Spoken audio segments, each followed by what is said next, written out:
Sup fools, I'm doing a vlog for once. It's a heatwave day today, 26C, like yesterday, hottest day of the year so far in Devon. Unfortunately I've had to close my windows there because of all the traffic and noises outside, but obviously trying to keep my room cool while closing the windows is a little bit difficult, but I'm also trying to get into a kind of meditative state, as it were, because there's so much kind of social crap and work crap and family crap, and we've got 2 kittens downstairs, so gotta play with them for an hour or so in the morning as well. Just not getting enough time to myself, and I want to walk at least once a day, so I do that in the morning. So it's just like, can I just sit down for a moment? And there's been too much video editing as well with the Western Line stuff, and not enough planning videos or coming up with more thoughtful kinds of videos. I prefer to do some more vlog kind of videos, some more videos like streams where I talk about shit that's going on in the world and my opinions and feelings towards it, that sort of thing. So this is like a little tiny attempt at inventing a bit of that stuff.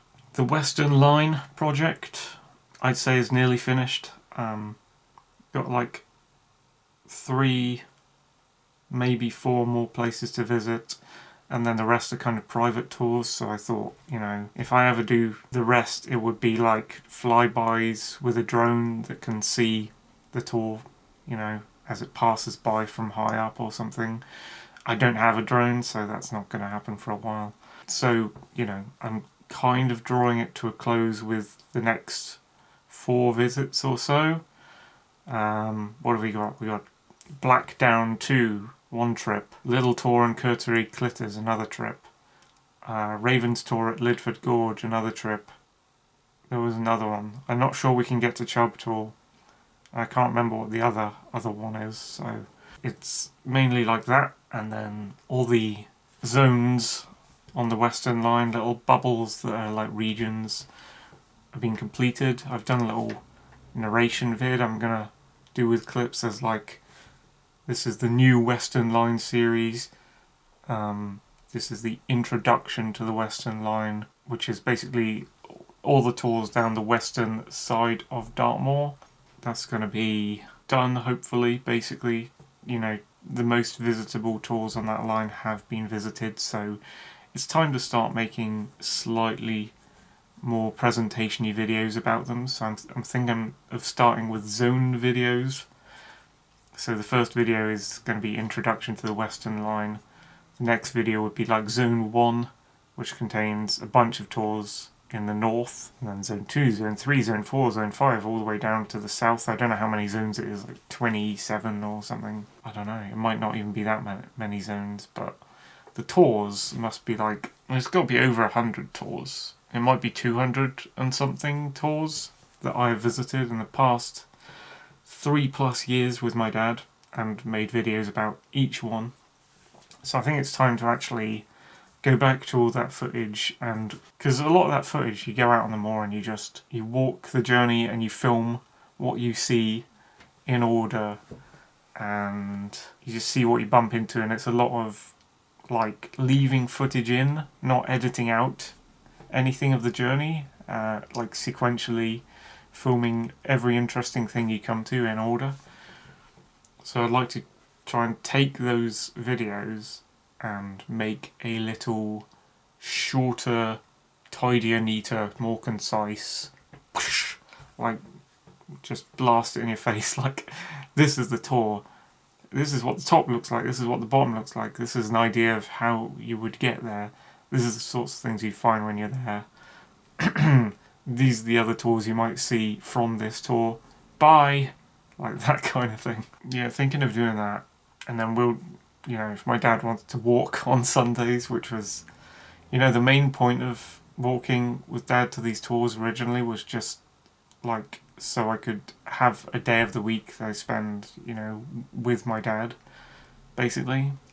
It's basically that. And it used to be like supermarket trips because we weren't spending enough time together, and we were talking more back then, before his leg accident. I was quite a bit annoyed at him before that because, you know, he was drinking alcohol a lot, and he and everyone I know who have drunk alcohol become like this completely different person or personality when they're drunk, and I've never liked that. It's one of the reasons I've never really drank alcohol or, you know, got drunk in any big way before. Never really liked that, and I blame part of that on how Dad, you know, smashed his leg that one night when we couldn't get down to reach him, because we were all asleep in the dead of night, and he was drunk and he fell over and crushed his leg. It was hard to talk to him back then, so I started doing supermarket trips with him, like a regular thing once a week. I'm going to go to the supermarket with my dad, and that'll just be my day I spend with Dad, or day out. And then that evolved into, okay, what is this thing we live next to, this national park? We don't actually know what's up there. We don't actually go there. We've lived here for years and years, but we've never been there. And now we're going there. And that, you know, through his hospital operations, you know, the doctors were saying, get some exercise, sort of thing. And I thought, it'll make you better if you keep exercising. And obviously it builds up your health so you can walk again. And he can walk fairly well now again. You know, if we went out walking right now, he can't walk as long distance as me, maybe because I'm a bit younger, but he can walk a fair distance and get a good walk out of it. Some walks we've done have been quite long. He's done a few miles, I'd say. Yeah, that's how that all started. And then it became tour bagging, and can we visit every tour on the western side of Dartmoor, and that'll be the project, and document them all. And I think I've done that now. And it's taken us like 3 years, maybe a little more. It's time to move on from that, I think.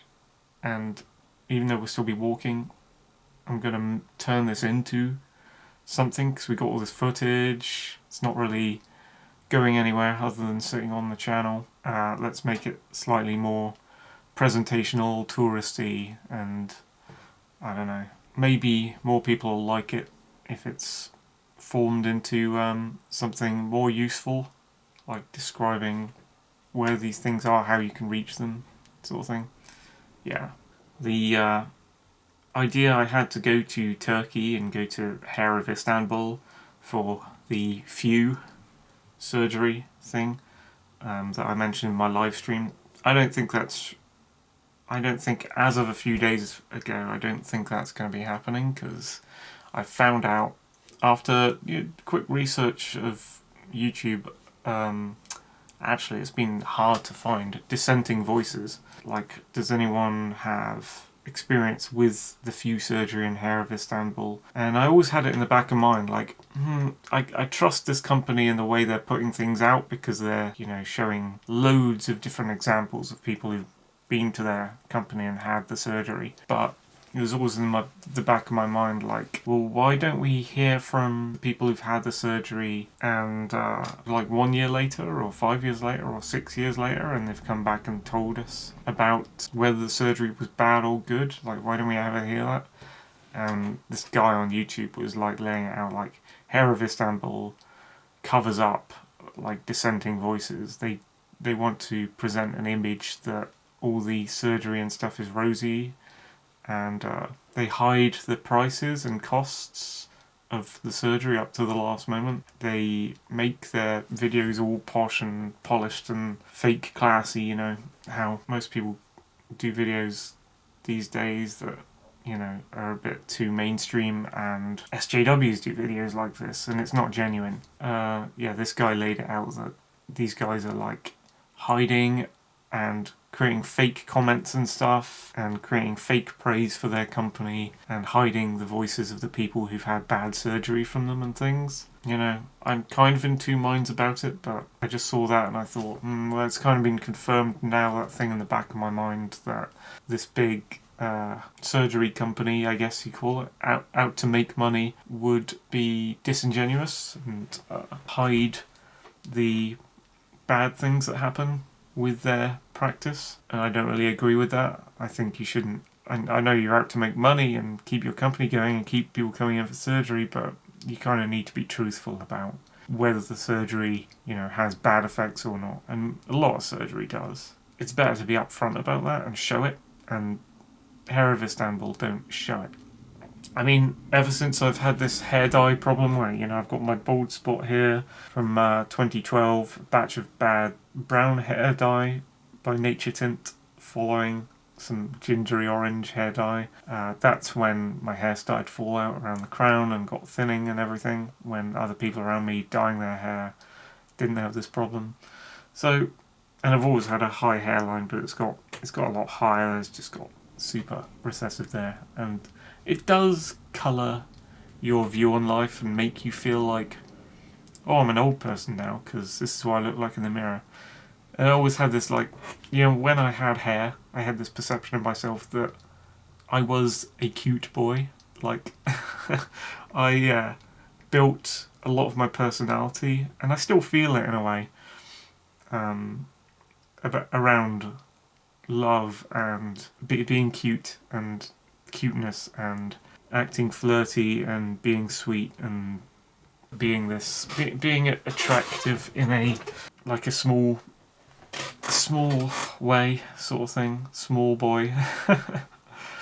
That was always my sort of thing, because I was never a tough macho man sort of thing. At high school and when I was a teenager, I was bullied from all angles, and I hated that. And as a result, it just reduced my personality from the trauma of that into being an introvert. So I was always this quiet little thing, It's all this quiet little mouse thing when I was younger. So that built up into becoming like, my attractiveness is based on my cuteness and how, and the whole, there's like a culture, I guess, built around cuteness and love and sweet things and funniness, and it's like the kittens of the human world or whatever. There are people who live like that, and I was one of those people, and I kind of miss it. I kind of wish I could go back to it, but you lose your hair, you look a certain way, people perceive you in a certain way, people have thoughts about you that you can't control and you can't stop. And obviously I'm a freedom advocate. I don't want to control people's thoughts. I think that's evil.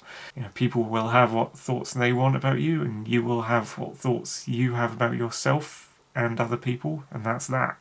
Can't be changed, can't be controlled, shouldn't be. Your changing look not only affects how other people respond to you, but affects how you respond to yourself when you look in the mirror, and that changes your personality.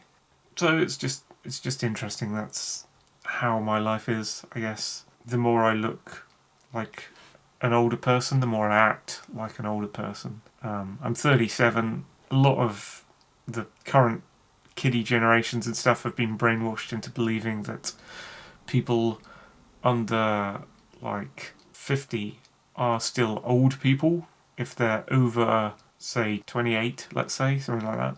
Whereas in the old days, or at least in my old days in the 90s, that wasn't the case. You were still considered young going up towards 50. You could also be called middle-aged, around from 40 to 60, I think was middle-aged.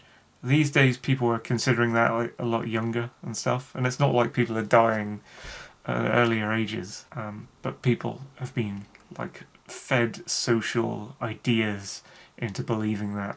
So that's another reason to prefer the older days. I'm always a 20th century life advocate outside of the world wars and stuff.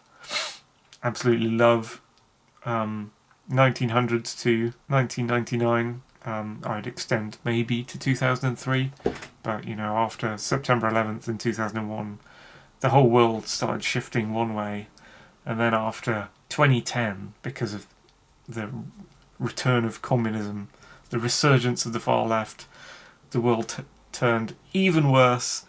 And then the Arab Spring in 2014, the world turned even worse with ISIS and all that.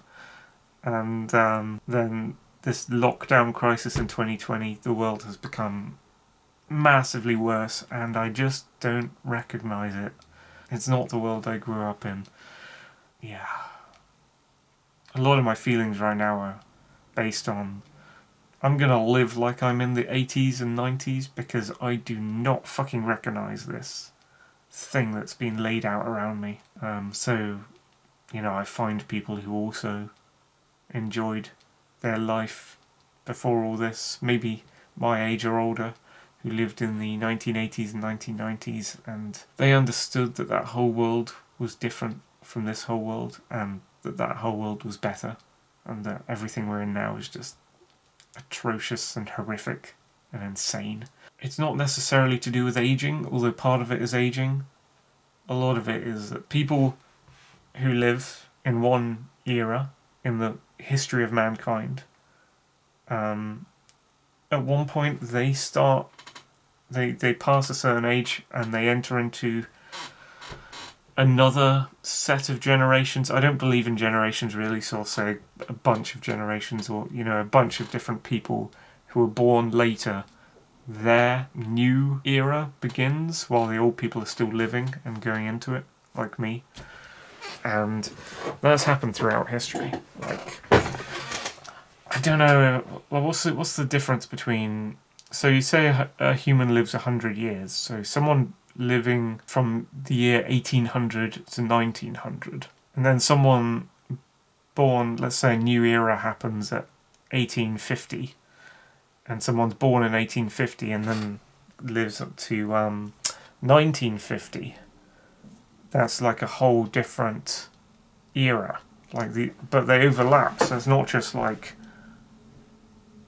1800 to 1900, 1900 to 2000. It's more like this group of people, this massive group of people here who live 1800 to 1900, and then this massive group of people here that overlap because they're born in 1850 and they live to 1950. Like those massive groups of people, and I don't want to use generations, but something like that, you know, age eras, they overlap and they don't get on with each other very well because their experiences of life are very different from each other. The later one lives in the world of newer technology, the older one lives in the world of the previous technology. I'm not going to say older technology because there'll be a technology before that one that would look to the future and think their technology is a new one. So, you know, the 1800s people think their technology is like cutting edge, new, and then just suddenly this newer technology comes about from the young who think their one is the new one and their one's the cutting edge, better one. When, you know, the idea of technology obsession is just... I used to maybe think it was a good thing and that futurism was a good thing. Now I'm leaning towards all that was bollocks. You know, there's no better technology necessarily. There is no... Like, progress and advancement is not about technology to me. Progress and advancement is about thought, human thought, and moving towards, like, freedom. I'm not going to say peace, but a way of life that is more natural, and I'm not going to even say sustainable because I don't agree with a lot of tenets of sustainability in the modern day. Yeah, you have to search for words to describe what you mean that don't fit in with what propagandists are using them for. So, for instance, far left SJWs use the word progress to refer to the things they're doing, which are actually regressive. I use the term advancement. So look in the thesaurus, find a word that means sort of the same thing, but use that different word because, you know, progressives don't do anything progressive in the meaning of the word that I've always known until progressives, as in the far left extremists, took over. So you have to find a different word that means the same thing and actually mean what you say, because they didn't mean what they said.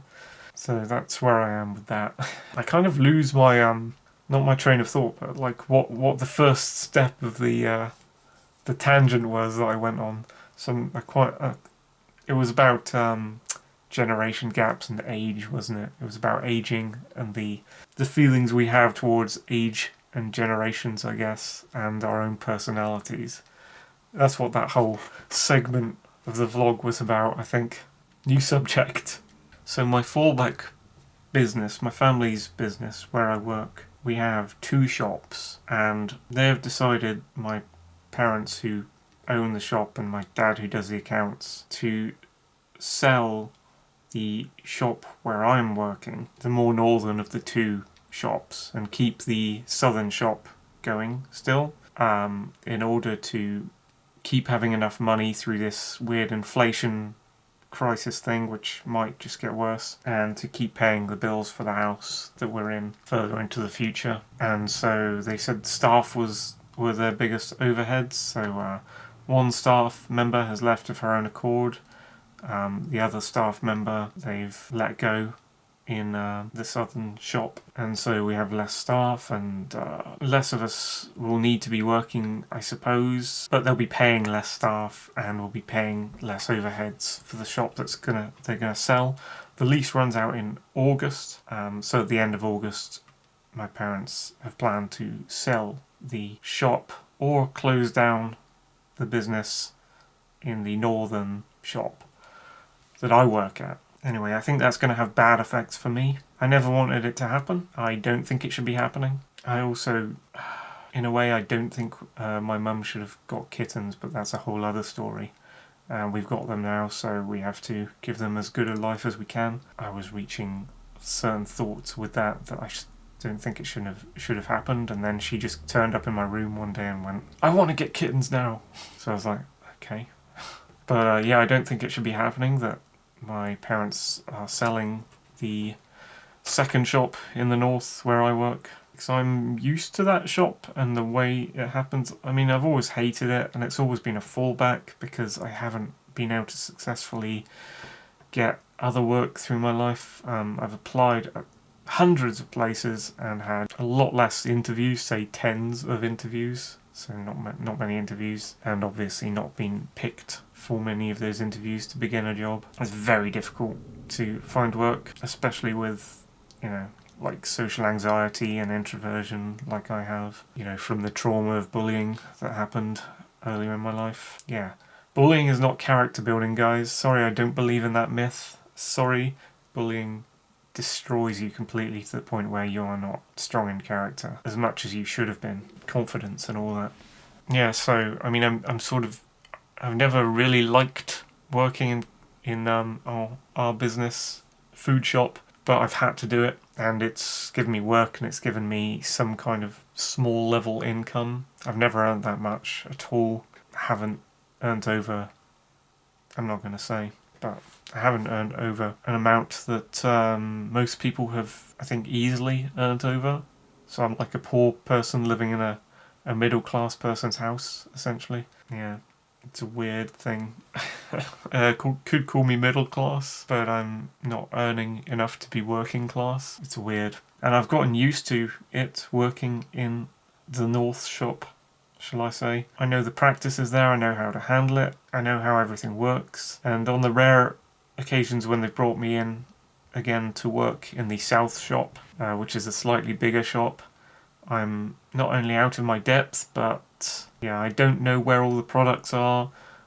They've got some dumb systems in there that they've gotten used to that I wouldn't run in that way. I wouldn't run the business, I wouldn't run the floor in that way. Yeah, and when I work there, they normally work in 2s there, whereas I would work in 1, running the other shop. And as a result, working in 2s, people are having a go at you for using your own methods to run the business, like doing the things in the way you do it. They're always like, why don't you do it in this way? Why don't you do it in the way that I do things? I'd rather work in a shop on my own and run it the way that I run it on that day, and then it can switch back to the way it's run by a different person on a different day. And, switch between the people's style of working, I guess. And I think that it's just going to produce more stress when I go over there.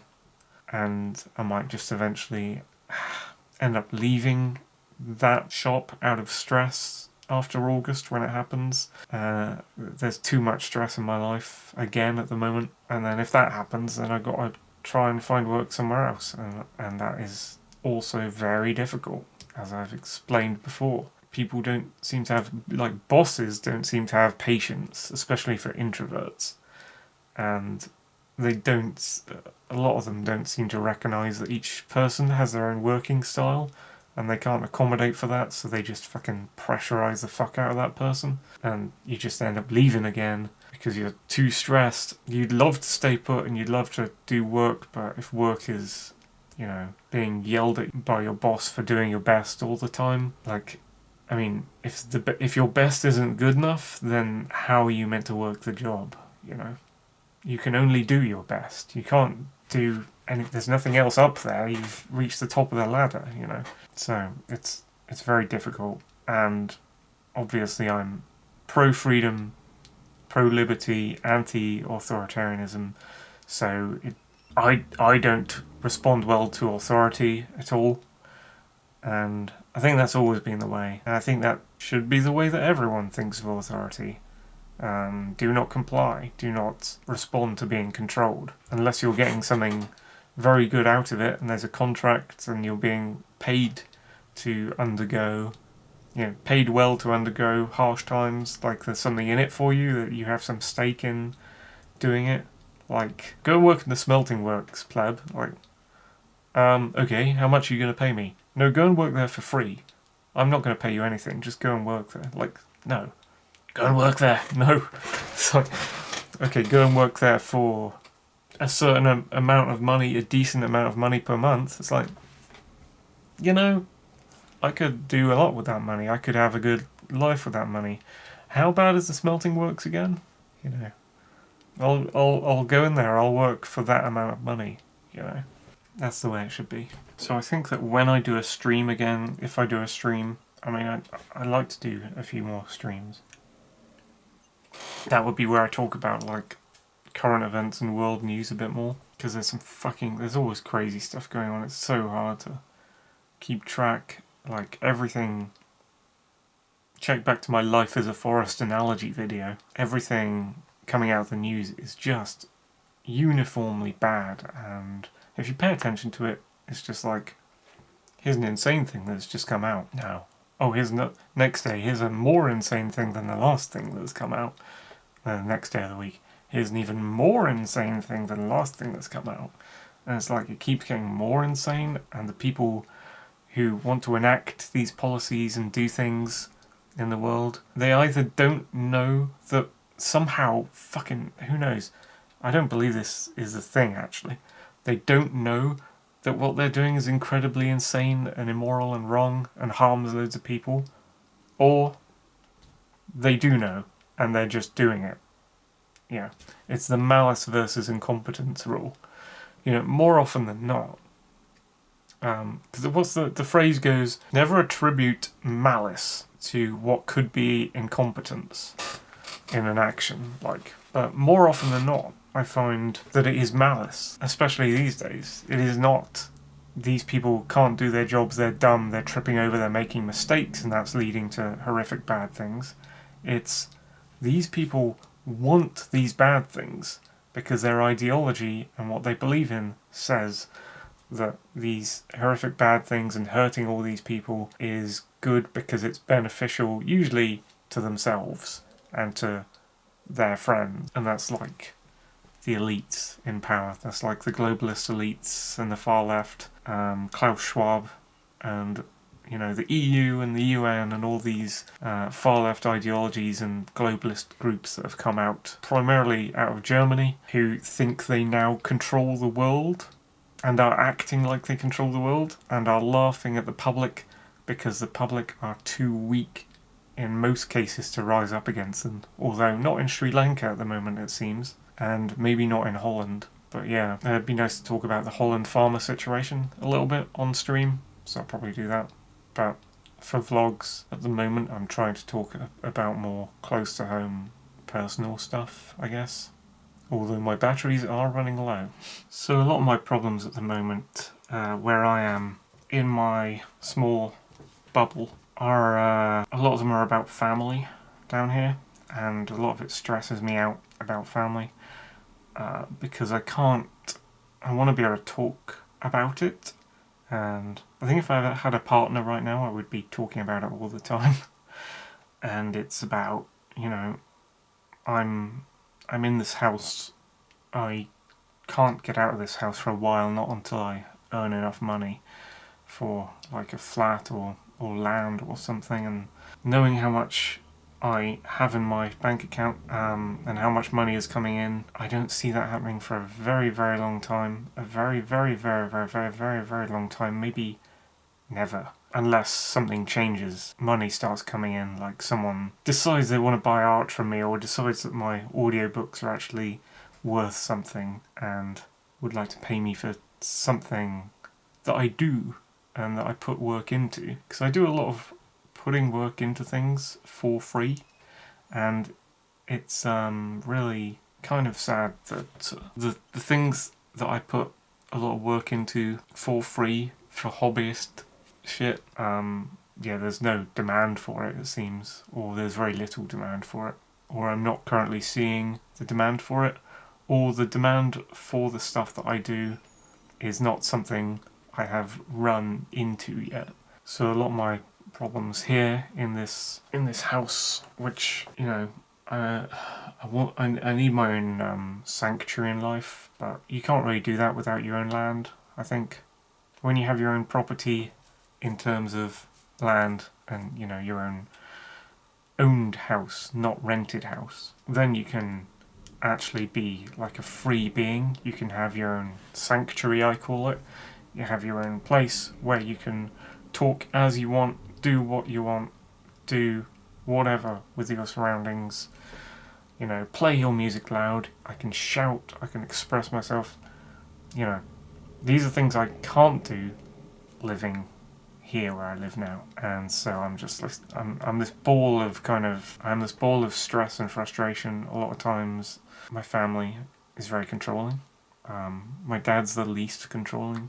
My mum controls a lot, and my brothers control a lot, and I don't feel I have free speech in my house in terms of being able to talk about what goes on in my house. And I think that's not necessarily a free speech thing. It could be more of a self-censorship thing, because I know that if I spoke out about the things that I disagree with in this house, then it would make my situation worse for where I'm living, because of how the people I'm crammed into this house with will react to me disagreeing with what they do. Or, you know, it's always the same when you're living with people. It happens with flatmates as well. It's like tiny things like, where will you put an object on the shelf? Like, sends two people living in the same house into a rage if they're not on friendly terms with each other, and they can't have communication going on about what they do, and they're not willing to accept each other's compromising terms. We don't have that in this house. I might have that a little bit with my dad, but I don't have that with anyone else here. And it's like, you really want to bring like kittens or cats or pets into that situation, especially where we live in a place where, you know, people are constantly fighting over where objects are and how a room should look, and where things are kept, and fucking like doors, whether the doors are open and closed, whether the windows are open and closed. I mean, you can't really bring pets into an environment where people are fighting over that, and the doors keep closing. And people were like, before my mum decided to get the cats, she made a windowed door that our previous cat Remy used. That was transparent glass all the way down to the ground. So whenever she was outside in the garden, to get in, she would, if she couldn't get in the window, she would go up to the glass bit of the door and stand there and be seen and meow there. And we'd hear the meowing from upstairs, or I would hear it, because I'm nearest the door here. And I would come down and I would see through the glass that she's there, and oh, it is meowing that I'm hearing. It's that distant squeak, and open the door and let her in. Then of course Remy died, and then before we got these cats, she there was like a translucent thing, like panel that she put over the glass, so you can't see out. It's not opaque, it's translucent, but It's opaque enough that you just can't see anything outside, although a bit of light will come in. It's like more opaque than stained glass sort of thing. And so if we still had Remy at that point, we wouldn't be able to see her to let her in. Yeah. And now she replaced the door again with something that is completely opaque and has absolutely no glass or windows down the bottom half. So there's absolutely no way we can let a cat in through the front door if we finally get our kittens out into the garden. There's no way. And also I think Remy, our previous cat, was hurting her feet when she was using our high up window as a cat flaps, because she'd jump on a windowsill and she'd jump to an open high up window, then she'd jump down to a tiny little ledge windowsill, which when it's raining is slick and wet, and so is the window. So she'd be like going like there and then on the window a little bit, and then jump down to this, it's hard to show with my hand, jump down to this little tiny window sill, like jump from there to there, and if that's wet you just like fall from there, slip off there, and then the ground is even lower than that. So it's like I need to buy a stool thing basically, I need to buy a table, and I need people to agree to me buying a table so that when we start letting cats out they can use that window and they won't damage their feet, especially when it's raining. Otherwise we're just like, we are bringing these pets into an environment that is worse for pets than it was when we had Remy. And it's hard to talk to people like Mum and the boys about, what these animals need, and, the fact that the animals are here provides some sort of necessity for trying to talk about that thing, but, they don't agree anyway, so I'm just trying to, help the cats have a good life now that they are here. And yeah, I would love to be able to move out to a place where I didn't have to have these wars with people about nothing and have this stress coming out of nowhere. My brothers do a lot of that shit. I don't like it. I don't like what they do at all. It affects me badly. I wish they wouldn't do it. I wish they'd go back to how they were when they were younger, before they started taking... Because one big problem was they started taking the old version of me years ago, that didn't know anything and acted like a child because I was a child. They took that as their role model because I was older than them at the time, and that's become their entire personality now. There was only one time in my entire life when I heard my brother Joe say sorry to me. Like they don't do normal conversations with humans. Like they don't say please and thank you and sorry and can I help you with that and do you need anything. They don't talk like other people in the world talk to me, and it's just so horrible that they've become this thing rather than like brothers I can be proud of sort of thing. And I wish I could be proud of them. I liked parts of their personality when they were younger, before they took the old me as their personal role model. And now they're just like, I don't know. It's like they're kind of like in a marriage together. Like they're like two identical twins, and they make each other's food and dinners for each other, but they don't make dinner for me, and they don't ask that I make them dinner. Like they're in their own bubble over there. Like we are the identical twins. We're in this kind of marriage with each other. It's very strange. Joe doesn't even work anymore. They spend their days playing video games. Video games have become their entire life now. They don't, they've lost all hope of doing anything normal. If you ask them to go to the shop to get some food, they wouldn't do it because, I don't know, they're scared of trying to fit into the world and talk to people. So they'd rather just order online from a company that delivers stuff to their door and get it that way. If you ask them to travel, they'd probably say no. They wouldn't take the bus anywhere. Joe's got like a motorcycle thing in the garage. They took motorcycle tests, and then they just, like, Joe bought this motorcycle thing and he went on it a few times, and then he just stopped after a little near-miss accident thing, and it's been sitting there rusting for years. I don't know how many years. 3+ years. maybe 4. It's like this. He's got a full-on motorcycle in the garage that anyone could be using like every day of their life. Like it's a method of transport. It's a full-on vehicle, and it's just sitting there rusting under a tarp in the garage every day. He didn't sell it. He didn't try to sell it. Like, he doesn't use it. They don't go on public transport. They don't travel. You ask them to go walking.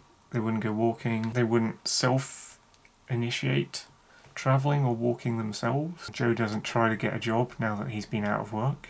He's not trying. There's so many things I could talk about with my brothers, but I just feel like so censored in this place that I don't talk about it, just to preserve some semblance of civility, I guess. Civility is, I mean, it's what I have with my customers, you know. I'll take money from the dumb, you know. I'll be polite, but polite is not the real me. Polite is not real conversation. I present a wall to people. I do not let them get anywhere into my personal life at all. Unless I build up a friendship with you, you're not going to see even the tiniest sliver of my real personality or thoughts or views or history. I've had too many people abuse my trust with that, especially my exes in the past, for me to let people know things about me in places where I haven't decided to let people know about me. You know, places where I'm not making friends or with friends, you know. I'm civil with people, meaning you'll get a friendly face and a fake smile and some politeness, but you won't know anything about me. You won't be a part of my life. You won't get any real conversation from me. That's reserved for proper people who stick around and aren't insane and talk like a normal person and treat you like an adult or treat you like a normal person, which there aren't many people around like that these days. Everything's got so insane. And another niggle I've had with my family, like my dad has recently been starting... He always struck me as a conservative before, but like a conservative who didn't believe in God, sort of thing. Like conservative in conduct. Recently, somewhere during the Great Regression, you know, somewhere during the SJW far left takeover that I'd say happened between 2009 and 2020, or present day, whatever. Somewhere in that time period, when it ramped up, after 2017 it was getting worse. I was speaking out against it. I was watching lots of videos about it and learning about it, what I could, to find out that it was a branch of communism that had resurged. Or, you know, socialism, far left extremism. Obviously communism is the name of the utopia that the socialists think they can create. But, you know, when you say communist, it's normally slang for socialist. So there was a period after 2017 where, you know, my dad wasn't paying attention, didn't really know that this shit was going on.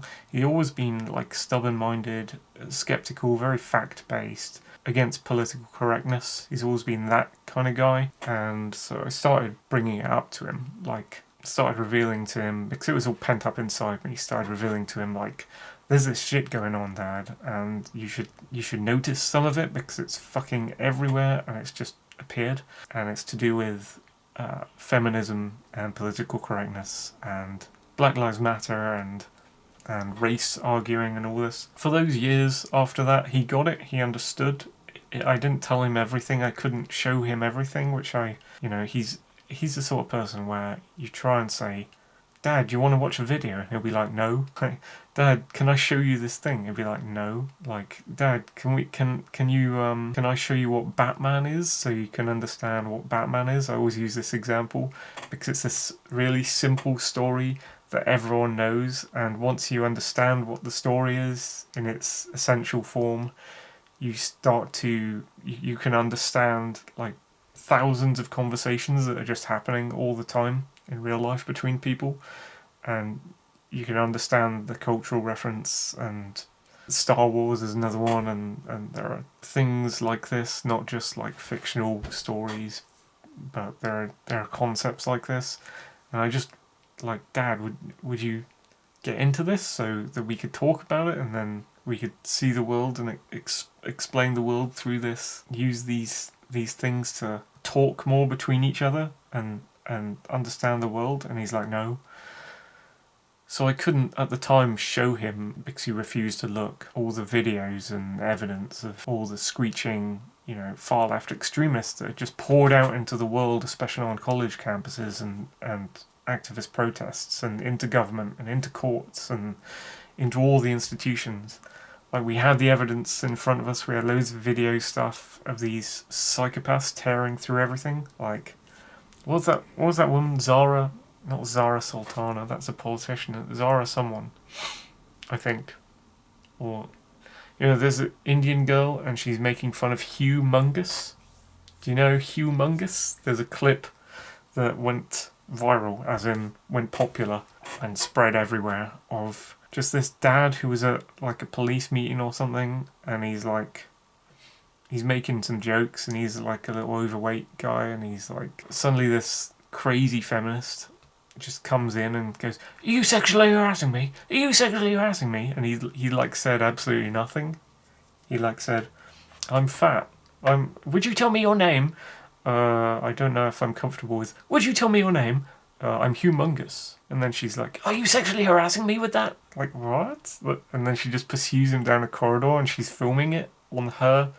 Ironically, it's always the insane people at these protests who film things on their smartphone and then upload it to the internet, and then it's the person holding the phone who uploaded the footage that gets found out as the insane one. I mean, it's not always the case, but it's mostly the case. Yeah, like things like that. I could show him like hundreds of things like that, and if he'd have watched them, he would have been like, "Oh, okay, I get this now. I understand what you're saying. Yes, communism has fucking taken over all the institutions. Yes, feminism is insane and it's everywhere and it's destroying everything of our modern life." And then, of course, we got to the lockdown period, and the start of the lockdowns, we were like being skeptical, and we both thought, like, is coronavirus real? Yeah, okay, it looks kind of real. Okay, we're seeing these people dying in the street in China. We're like, oh, it looks scary. It looks like a real thing. And then a few months later, like we were both like thinking that. And a few months later, they started mandating masks and they started locking down, and I was like, "No, this is wrong. This is not coronavirus. This is nothing about coronavirus. This is governments doing something. What's going on here? Government shouldn't be reaching down into the public's lives in this way." And then he got on that train with me like a couple of months later and was going like, "Yeah, this is kind of insane overreach." And then, of course, they're trying to put loads of restrictions on his business, and we have the threat the police might come around and shut down our business for the government deciding we're non-essential or whatever. It's like he was on the ball with me through most of that, and then recently, very recently, I don't know if it was the last few weeks or the last few months or something, it was like he's been saying some like odd stuff, and it makes me think he's less like in the conservative way of things in his mind, and more like, because I told him, like, don't watch TV, it's like a propaganda machine sort of thing, and all the news is controlled.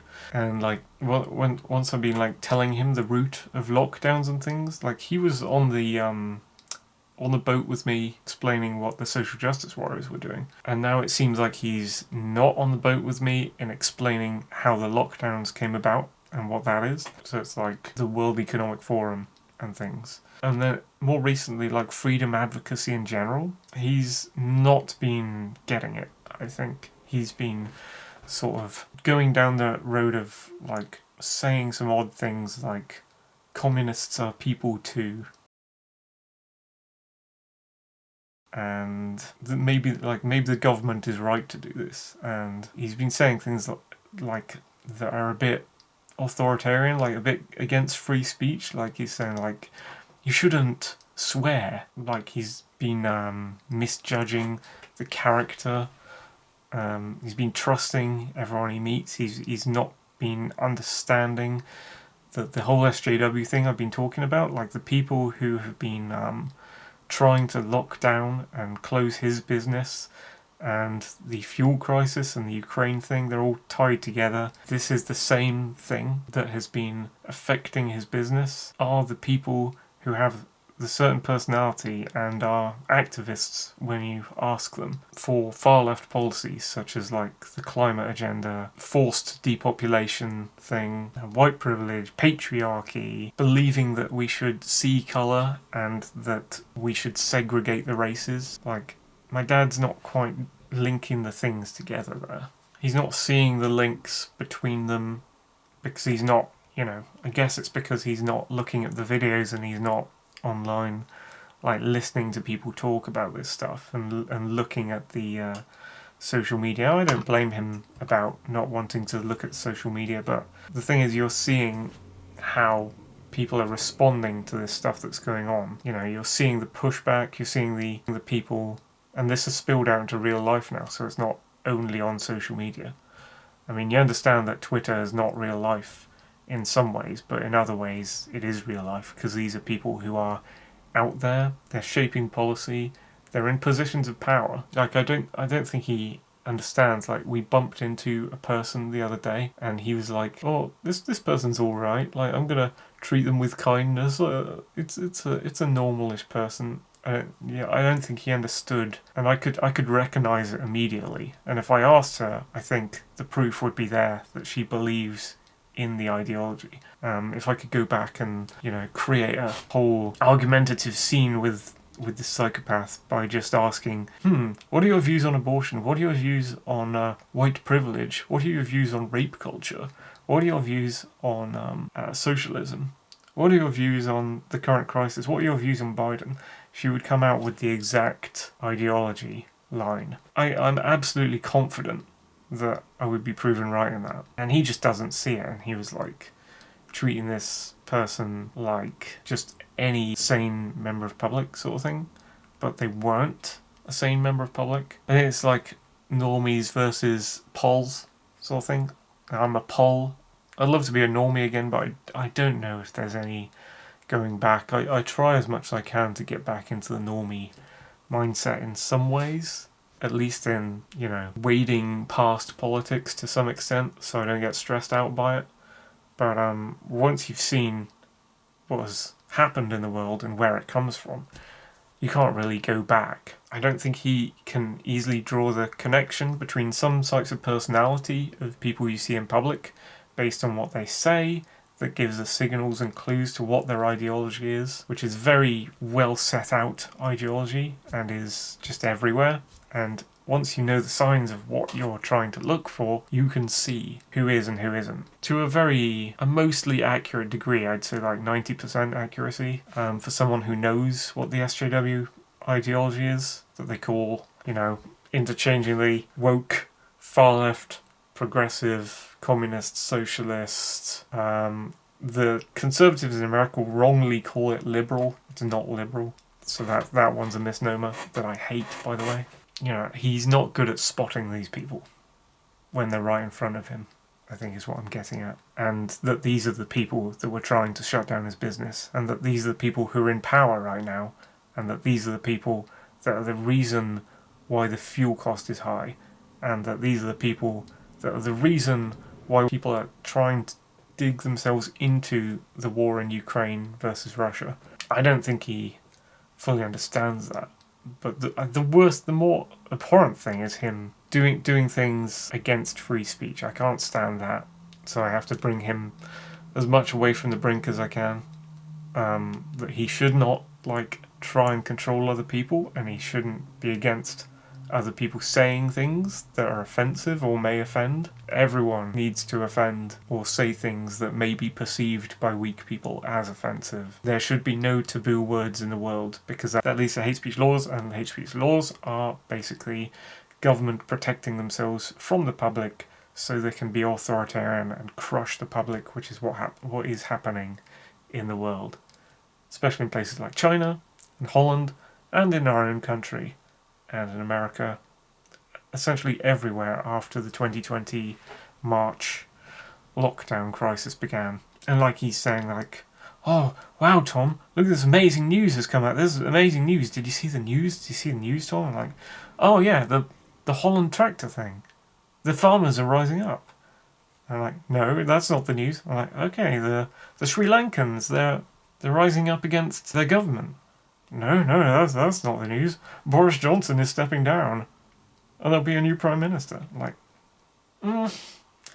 you're not getting this, are you? You're not drawing the parallels between the lockdowns and what government was doing to you and your business this whole time, and what they're continuing to do now, and government in general, and who's making Boris Johnson do things, and what happens when Boris Johnson goes out, and why he's gone out, and who will replace him, and what will they do. He's not drawing the connections in the chain between different things that are all connected together because they are organised in a certain way by far-left globalists like Klaus Schwab, World Economic Forum, the UN, and the EU, who are all in it together, who are purposefully creating things like the fertilizer nitrogen nitrate crisis and shutting down farms, which is communism, and forcing there to be a food crisis, forcing the public not to have food in order that they on top, while protecting themselves by state officers who they pay, such as the police and the army, who exist solely as government bodyguards, to keep the public out behind the moat, out behind the walls of the ivory towers, so that they can, Klaus Schwab can have his big car that guzzles fuel and his plane trips to foreign beaches and his green countryside and his steaks on the table and his children and his family in this beautiful utopia. And all the people he pays can have it. And all the people in his little elite government friend group can have it, like Trudeau and Boris Johnson and Macron, who are paid by him because he chooses them to let these people into his circle. And all the taxes and stuff, libertarianism, taxation is theft. Tax is just a way of propping up government and giving government free money, which they don't use to improve the public services or the public world or the health services or anything. They just take that money and have it for themselves. I don't know if you fucking noticed. And they create opportunities where more people can pay them taxes by bringing in people. Dad doesn't really understand these links that I can see as a libertarian / ANCAP right now. That government and globalism is doing all this shit, and that it's a far left ideology, and it's the same one as the one that came out of 2009 to 2017 when, feminism was the first one to appear, and Gamergate, and then it went on to evolve into, BLM and Antifa and modern day Bolshevism, basically, communism, socialism. And you have to understand the shape of that ideology and what its tenets are and what they're trying to do and how they rewrite history and lie to keep their ideology going, and how they censor and do all this stuff. Dad's lost on that to the point where he started doing a few things that they do. And I don't want to take that from my dad. Like, no censorship, no, don't trust strangers, don't think the government are your friends, don't be unaware of what is being done to you by people. Be more aware of who are the statists. The people who wear the masks during the lockdown. These people are against you. You can be civil to them if it'll help you take their cash for exchange for an item, trade with them. You can trade with your enemies. That's capitalism. That's fantastic. Trade with your enemies all you want. Take money from the dumb. Take money from people you don't agree with. Be civil to them. Put on a polite face. But do not for one moment think that all these people are on your side that you're serving, and that they wouldn't do things to crush your business and hurt you if they could.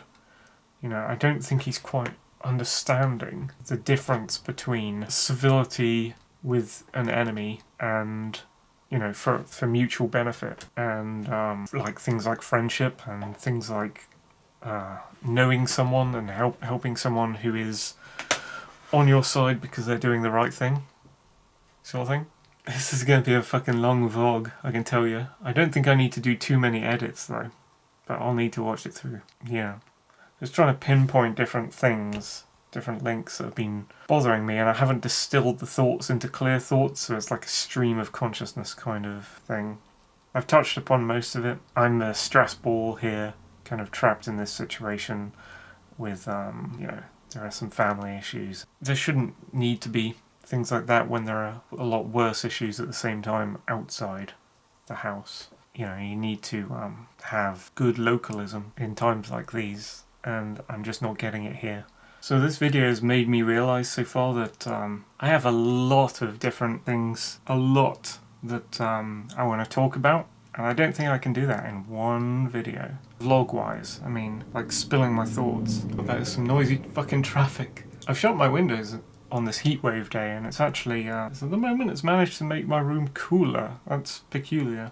I think maybe hot air might have been flowing into my room through the windows, so sometimes it doesn't work that way.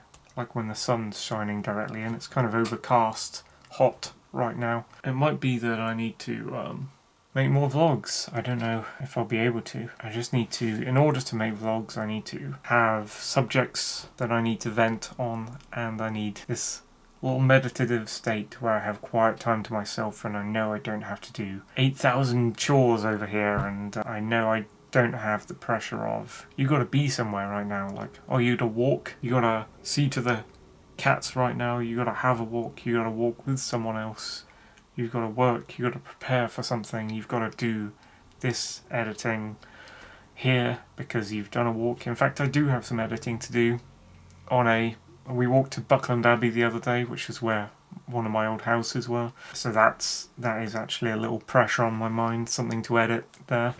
Getting a little bit of day to myself feels difficult right now, especially not just a day to myself away from tasks and chores, but a day to myself away from the stress of what I mentioned before.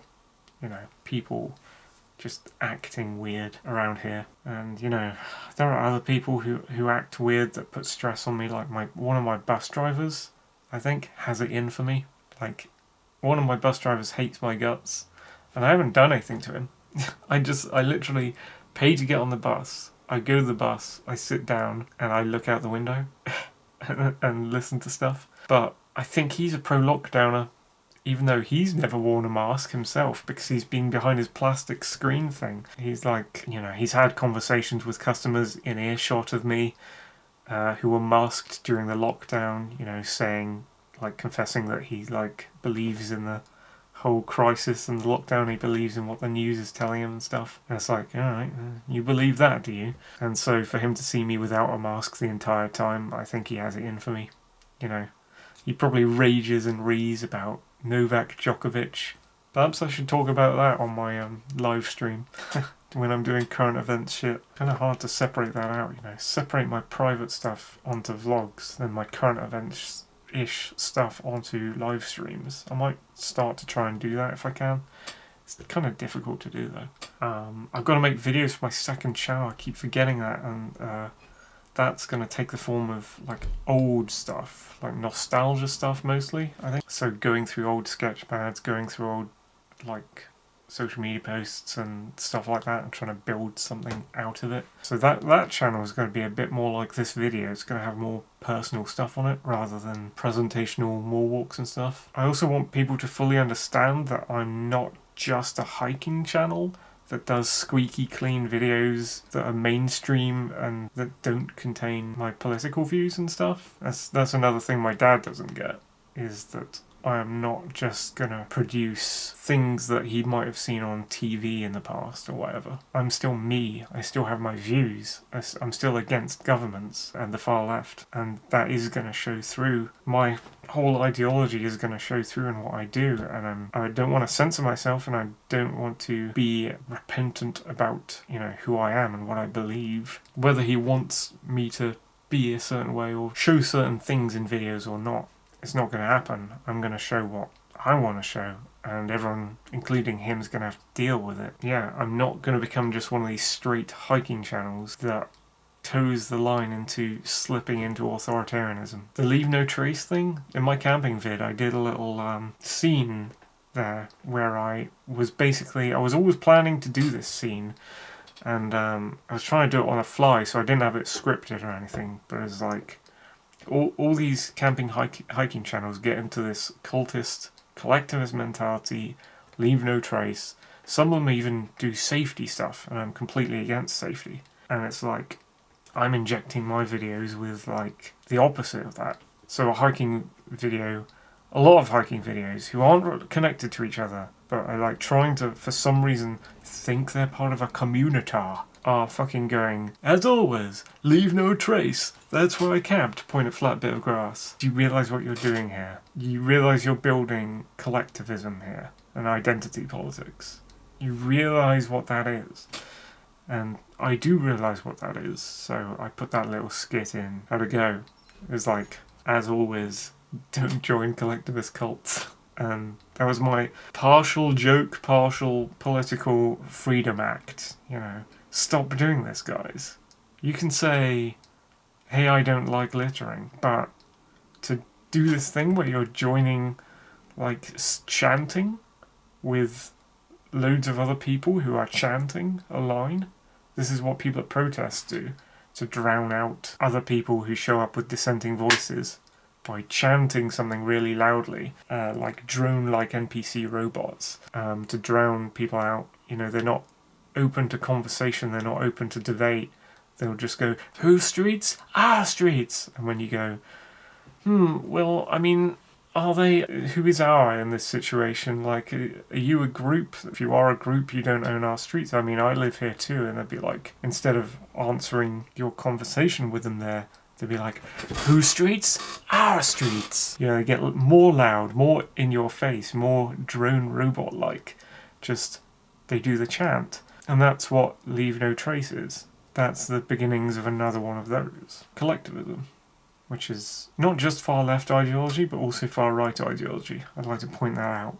It's the authoritarian end of the spectrum in which you deny individualism and you take on identity politics and group rights rather than individual rights, which get erased in the process. And these campers and hikers who go along with this too much, they're in danger of becoming an identity politics community collectivist group or movement called like the hiking community or some shit, which then becomes like far left or far right activism on the authoritarian spectrum. And it just feeds into this behaviour of like crushing dissenting voices and not being able to coherently think and talk and see that there are more sides of the coin to the view than just yours. They get stuck in this strict kind of stubborn, like, leave no trace, that is the religion, that is the one true thing, you can't go against this, it is purely true 100% of the time, there can be no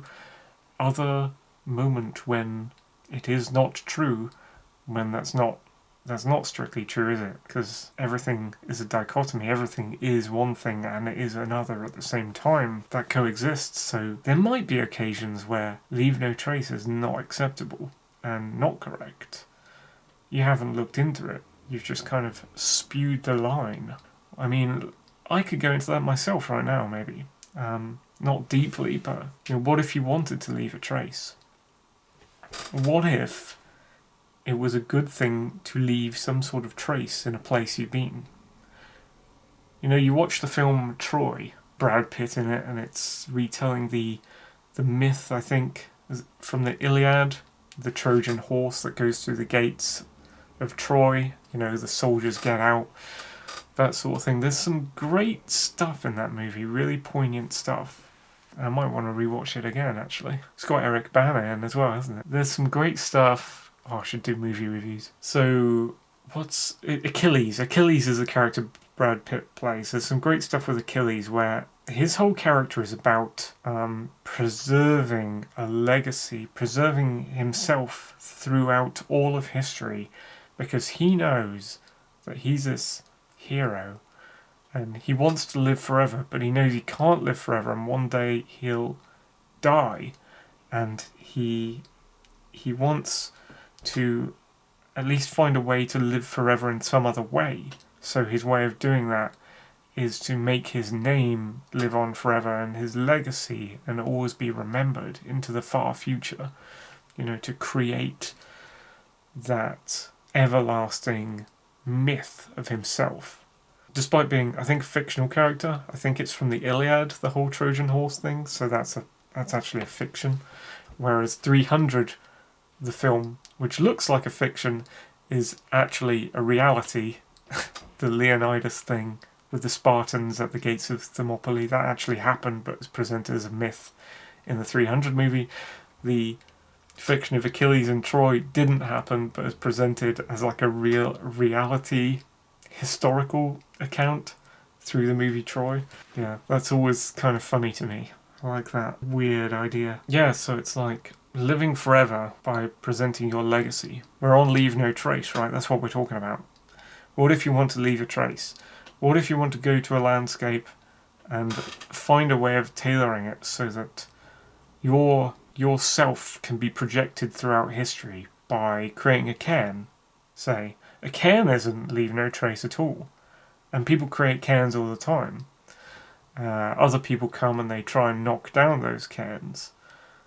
There's a bit of entropy in there, like stuff tends toward disorder. It's fun to play around with that metaphor, even though it's about thermodynamics. It's fun to play around with, other stuff tends toward disorder and is entropy. But yeah, like, if you can make it so that you leave a trace of yourself, and it's too much of a hassle for someone to come and demolish the trace of yourself that you have left behind. Like, those Gatestones thing, was it Gatestones in Georgia? They just got dismantled. Wasn't that like a globalist, ideological far-left symbol? And someone came by with some dynamite and blew it up and then ran off. It's like they tried so hard to make that an everlasting monument to depopulation ideology, and someone came along and blew it up. So that's an attempt to leave a trace. And that's the globalist far left doing that. So it's not like it's not in the ideology of the Leave No Trace people to want to leave a trace in the world of themselves. I think they do. I think they would. And they might say Leave No Trace one day when they're out camping and videoing themselves. Then in some other part of their life, they will do something in order to try and leave a trace of themselves so that they won't be forgotten. Like, they will design their grandfather's gravestone. That's not leaving no trace. That's leaving a trace. You're like paying money and you're doing stuff with land and all that, but you're leaving a trace. And then property stuff comes into that as well. Dartmoor is like half owned property and half public access property, so it's like you leave a trace. Whether you leave a trace or leave no trace, you might be doing this because of property ideas and stuff, so you might want to think about that. But if you're just rigidly like, leave no trace, when you're out filming a camping or hiking video and you can't see these other lines of thought, then you're just developing this kind of rigid, unmalleable collectivist cult thing where you can't think outside the box, you can't think organically of situations where leave no trace doesn't make any sense at all. I might do a video where I'm hiking on Dartmoor or camping on Dartmoor and I do something to leave a trace and I go, look, I've done a cairn, leave a trace. Remember, leave a trace sometimes. It helps to kind of break down that rigid mindset that people have. Not that they'll necessarily listen to me, but at least I'm trying, you know. I guess that's a bit of my activism, even though I don't like being an activist, I guess, since I have my own ideology. Libertarianism, ANCAPism, elevatism, if you want to mix those two previous things together, which I do. Like, I have my own ideology, so occasionally I will stray into activism to try and just get people to think, you know, about freedom, basically. Freedom's one of the most important things we have in the entire world. And there are other things too, like actual love and, I don't know, preserving old trees. There are lots of important things, I think. You should never force people to do things. You should never control their behaviour. You should never try and force them to think in your way. But you should always leave the door open and encourage them to think in your way without force, without coercion. Just say, I think in this way. You might like it. This is why I think in this way. This is how I think. This is how I think. I like it. I like thinking like how I think. You may not like it, but, you know, maybe you'd like it. I mean, it has benefits. Maybe you'd like to think in the way I think sometimes. Maybe you wouldn't. I don't know, maybe your way of thinking is better. Can you show me some benefits to the way you think? Anyway, that's probably a good way to leave the vlog. I think I've covered quite a lot of topics, and this is already definitely over 10 minutes. This is probably like an hour-long vlog or something. There's some stuff in there I've vented. I think there are a lot of different topics that I'd like to vlog about. It's just difficult finding time, the meditative time to myself to think and express. But I'm going to try and do that a little bit more. Catch you later, folks.